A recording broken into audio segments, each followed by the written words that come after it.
Magandang araw po. Ako po si J.D. Ezekiel M. Tusyo, Grade 1, Adorable. Ang kwento ko ngayon, si Pagong at si Kuneho. Isang hapon, nagkita sila Kuneho at Pagong sa daan.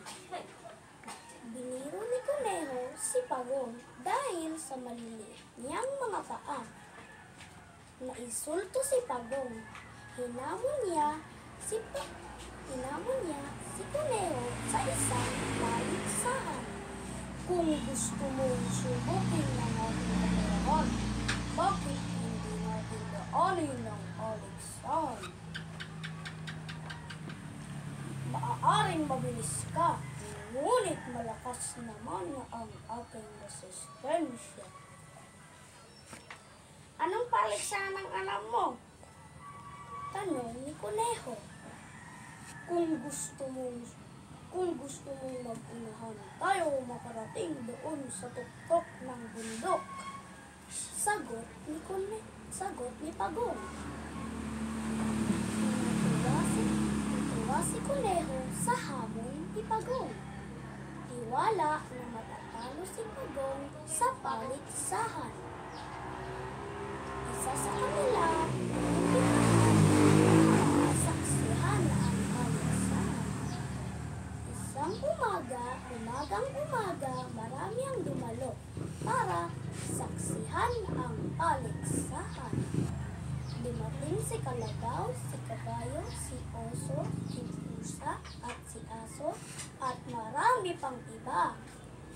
Nagbigay ng hudyat bago simulan ang paligsahan. Sa simula pa lang, si Pagong at hindi na niya matanaw si Kuneho. Nakarating si Kuneho sa ikalawang tuktok ng bundok.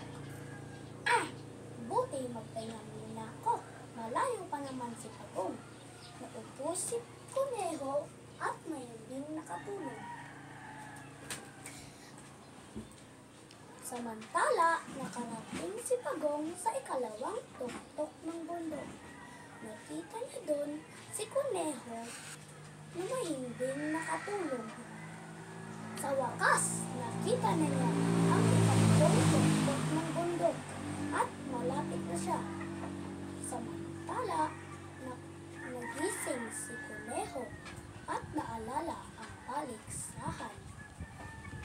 Kaya sinubukan niya ulit tumakbo. Nakita niya si Pagong at tapos na ang paligsahan. Naghiyawan lahat ang mga hayop at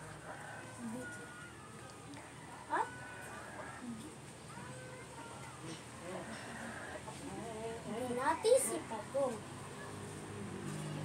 Nahiya si Kuneho sa pangyayari. Hiningi siya ng upanhin kay Pagong. At mula noon, magkaibigan na silang dalawa.